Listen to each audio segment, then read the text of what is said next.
Today, we're going to dive into an exciting topic, artificial intelligence, or AI, with a special focus on generative AI.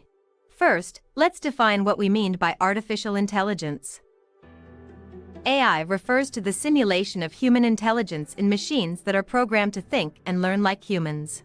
These systems can perform tasks that typically require human intelligence, such as recognizing speech, making decisions, and translating languages. AI has several branches, including machine learning, natural language processing, computer vision, and robotics. Each of these branches uses different techniques and algorithms to process data and learn from it. Now, let's explore the first major type of AI, discriminative AI. Discriminative AI is designed to classify data and make decisions based on the input it receives. It focuses on identifying and recognizing patterns within data. For example, a discriminative AI model can determine whether an image contains a cat or a dog by analyzing the features of the image.